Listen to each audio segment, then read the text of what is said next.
Welcome.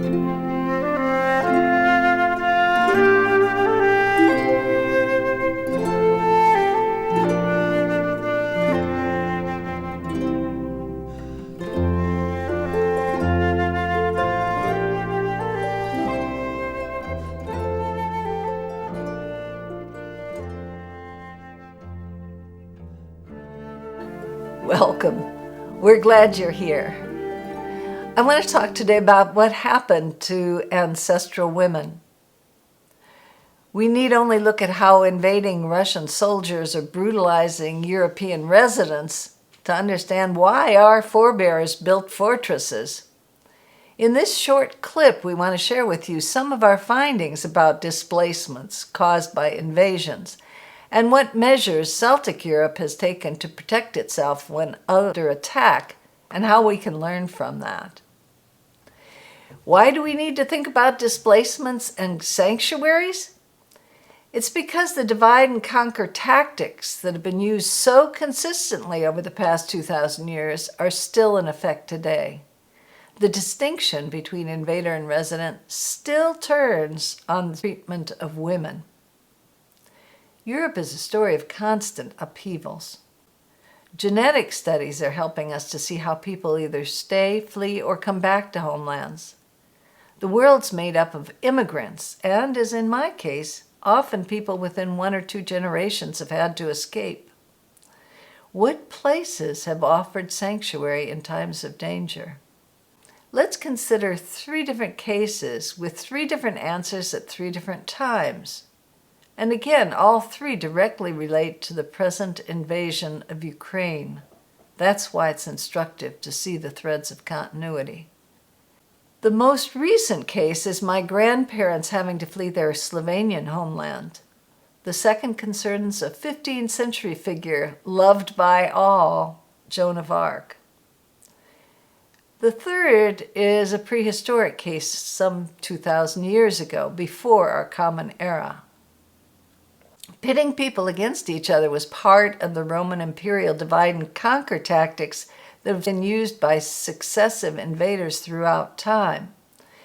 Invaders weaken their prey by cutting it into pieces. Invaders also drive a wedge right into the heart. In other words, they set one part of the family against another. Let me explain what I mean from the perspective of a granddaughter of immigrants. I was taught that anything that wasn't perfectly American was substandard.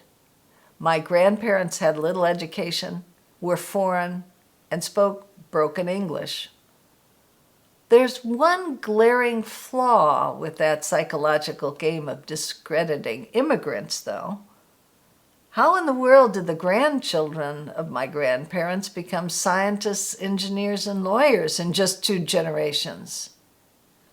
It takes only 1 generation to change the language. My grandparents' children had no accent and were born American, but we're certainly no better than either our grandparents or our parents.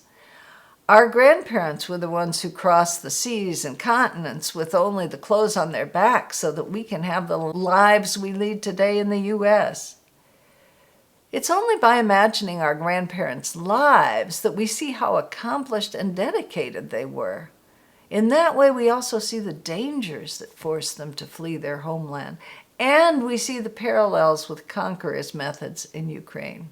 Some Ukrainian residents left, some stayed, some came back, while an invader slaughtered, raped, enslaved, plundered, and pulled apart their families. One stark realization that emerges from this line of thinking is that the invader doesn't want innovation or equality. The invader wants to destroy, not build. The invader's game is to dominate, to enslave, to gather all the riches for himself. Let's look at my grandparents' situation in terms of what happened to those who stayed in Europe. On both sides of the line that sliced their European homeland in half, some of my family survived, but many perished. Many of those who stayed were herded into their castles, loaded onto boxcars, and sent to camps in other countries with different languages. Let's go to the crux of the matter. Were my grandparents forced to flee because they were Jewish? I have no idea of the answer to this question, but it poses very interesting similarities with others who've been hunted and had to flee. Campaigns of terror were carried out repeatedly by singling out and attempting to annihilate women and Jews. What we see consistently is that persecutions of women and Jews seem to have occurred systematically in places of ancient Celtic settlement. What does it mean to be Jewish? Here's why I think the Jews were an ancient Celtic family. For my grandparents, their children were their top priority. To protect their children, they fled their homeland, and they joined with other refugees to create a safe and welcoming space for their children. Even at the cost of being branded a heathen or pagan, they refused to embrace a religion where the father makes a human sacrifice of his son. If we look at Europe as a place that has been intentionally fractured by languages and borders, it becomes easier to understand why immigrants speaking different languages and of differing nationalities could congregate in areas in their new homeland. I'm talking now about the coal mining towns in southern Illinois. I'm making a brief reference to that here, but the mining of natural resources plays a significant role in this story. This topic is for another day, though. Right now, I'd like to move on to our next example, Joan of Arc, who sought refuge in an abbey. Let's put some context around Joan of Arc in the 15th century. From the 11th to the 15th centuries, Europe was under constant siege by Christian crusaders that culminated in the imposition of the Habsburg imperial dictatorship. Let me say that again because it's hugely important. From the 11th to the 15th centuries, Europe was under constant siege by Christian crusaders, and that culminated in the imposition of the Habsburg imperial dictatorship. Christian officials have told the story of Joan of Arc, but given the inaccuracy of its other reporting on women, I would respectfully propose a more likely scenario. From the maps of Europe, it appears that the Duchy of Burgundy was the last Celtic region in Europe to fall to the invaders. Why do I say that?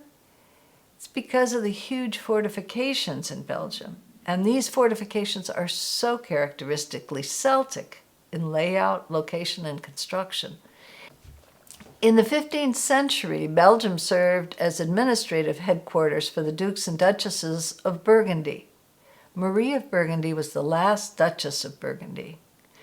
Although titles like Duke and Countess are now typically associated with autocratic empires and kingdoms, the very words suggest another interpretation, that the counts and countesses organized the defense of the counties, and the counties made up the duchy that was led by dukes and duchesses. Once the Habsburg Empire overtook Burgundy, the last of Europe fell under authoritarian rule. The free duchies and free counties lost their freedoms. Women lost their rights of property ownership and became property to be owned and traded by men. Obviously, there was resistance, and it could not have happened everywhere all at once. We really don't know what happened. What we do know is that the usual historic accounts are probably far from the truth.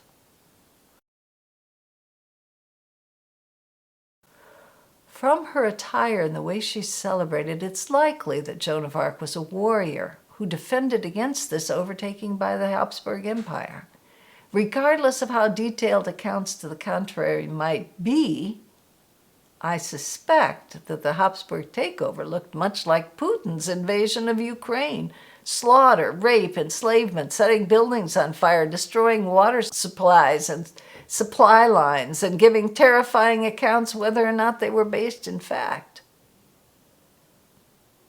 So that brings us to our last and oldest example. Let's look back to the probable origins of this strategy of invasion and enslavement. It's known by a number of names: imperialism, colonialism, but for women all over the world, the Christian conquest has meant loss of freedom, the time when they became the property of men, to be owned and traded by men. Julius Caesar's role in Christianity and its spread has been told a certain way, but it's definitely the victor's voice telling it. Julius Caesar boasted about killing millions of Celts. It's highly likely that might makes right as a military strategy began with him. Julius Caesar annexed southern Gaul, which meant he came, saw, and conquered Europe's residents. People who had been farming their lands now became tenants on their own lands, with no rights to own or inherit, chattel on their own lands. Women became property of the sovereign with droit de seigneur. Gauls who could flee did so, one would assume. They sought refuge on Anglesey Island in Wales. Romans followed them there and slaughtered them. Traces of their village remain. Same story as 15th century Europe, same story as Ukraine, same story as Livingston, Illinois. Displacements, refugees, starting over with another language, nationality, religion, laws that turned free women into chattel. Let's end on a high note. We're here.